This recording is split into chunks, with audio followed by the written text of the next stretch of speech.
জাতির বিবেক, জাতির মতামত যা কিছুই প্রতিফলিত হয় সংবাদপত্রের মাধ্যমে হয়, গণমাধ্যমে হয়, ইলেকট্রনিক মিডিয়ার মাধ্যমে। আজকাল, আগে ইলেকট্রনিক মিডিয়া ছিল না যখন এই বক্তব্যগুলো আসতো।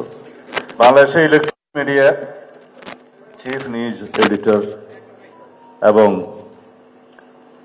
নির্বাহী এডিটরও অনেকে এসছেন। আমরা আমাদের দাওয়াত সবাইকে দিতে পারি নাই, এটা আমাদের ভুল, আমাদের গলতি, দয়া করে ক্ষমা করবেন। বাংলাদেশের গণমাধ্যমের সাথে, প্রিন্ট এবং ইলেকট্রনিক মিডিয়ার সাথে আমরা যেভাবে বসতে পারতাম গত 1 বছরে সেভাবে আমাদের বসা হয়নি, সেজন্য ক্ষমা করবেন। আমাদের মিডিয়া সেল এবং গণমাধ্যমের সাথে যারা যোগাযোগ রক্ষা করেন তারাই 1 বছর বিভিন্ন ব্যস্ততার মধ্যে গিয়েছে, সেজন্য সংগঠিতভাবে আপনাদের সাথে আমরা কথা বলতে পারি নাই, আবারও ক্ষমা করবেন। আপনারা আমরা ছোটবেলা থেকে শুনে এসেছি পত্রিকা হচ্ছে সমাজের দর্পণ। তো পত্রিকা তো একটা অ্যাবস্ট্রাক্ট, একটা বিমূর্ত শব্দ, সেটাকে মূর্ত করেন আপনারাই সাংবাদিকবৃন্দ। জাতির বিবেক, জাতির মতামত যা কিছুই প্রতিফলিত হয় সংবাদপত্রের মাধ্যমে হয়, গণমাধ্যমে হয়, ইলেকট্রনিক মিডিয়ার মাধ্যমে। আজকাল, আগে ইলেকট্রনিক মিডিয়া ছিল না যখন এই বক্তব্যগুলো আসতো। আপনারা যদি রাষ্ট্র চান, সংস্কারকৃত সমাজ চান, সংস্কারকৃত রাষ্ট্র চান, গণতান্ত্রিক সংস্কার চান, সর্বপর্যায়ে বৈষম্যহীন সমাজ ব্যবস্থা নির্মাণ চান, আপনারাই পারবেন। আপনার সমাজের রাজনীতিবিদরা রাষ্ট্র পরিচালনা করার সময় ড্রাইভিং সিটে থাকে, কিন্তু সেই ড্রাইভিং সিটকে আপনারা পথনির্দেশ না করলে সমাজ বিচ্যুত হবে।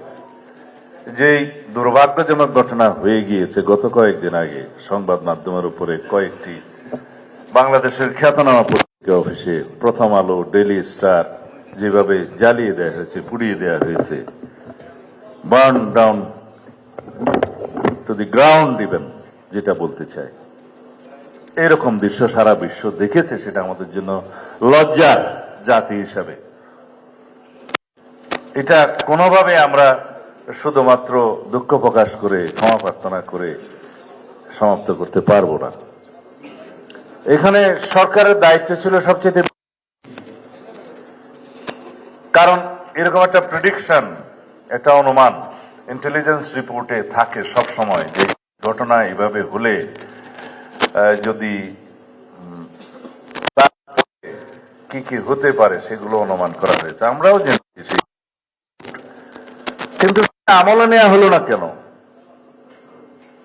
আইন শৃঙ্খলা বাহিনীকে বলার পরেও শুনেছি 1-2 ঘন্টা পরে তারা রেসপন্ড করেছে। সেটা কেন?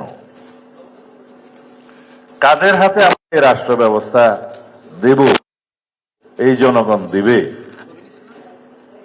তাদের নির্ধারণ করার,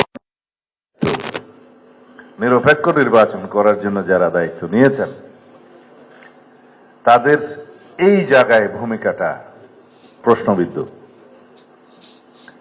বেশ কিছুদিন যাবৎ আমরা গণমাধ্যমকে চিহ্নিত করে, টার্গেট করে কিছু এরকম করতে দেখেছি। নতুন তো নয়, অনুমান করা উচিত ছিল।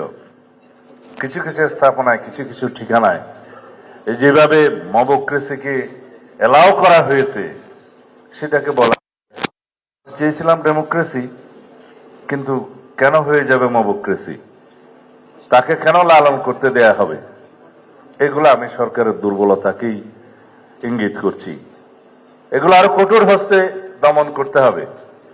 বহির্বিশ্বে বাংলাদেশের ভাবমূর্তি বিনির্মাণের আমাদের এখনই সময়। যদি আমরা আগের কালচারে ফেরত যাই, যেখানে স্বৈর শাসকরা, ফেসিস্টরা গণমাধ্যমকে স্বাধীনভাবে কাজ করতে দেয়নি, যেখানে আন্ডার প্রেসার মবক্রেসির মাধ্যমে কি দৃশ্য আমরা আর দেখতে চাই না। আমরা ক্রিটিসিজম ছাড়া এগোতে পারবো না, কোনো গভর্নমেন্ট এগোতে পারে না, কোনো গুড গভর্নেন্স হইতেও পারে না। সেই জায়গায় দাঁড়িয়ে আছি ইনশাআল্লাহ। ক্ষমতার বাইরে আছি বলে আপনি যেটা বললেন সেটা যেমন সত্যি, যেহেতু সামনে টেস্ট করবার সময়ে আপনাদের সহযোগিতা আরো বেশি জরুরি, এবং এই সহযোগিতাটা আপনারা গাইড করবেন, গভর্নমেন্টকে ক্রিটিসাইজ করে, এবং কনস্ট্রাকটিভ ক্রিটিসিজম আমাদের প্রয়োজন হবে। ধন্যবাদ।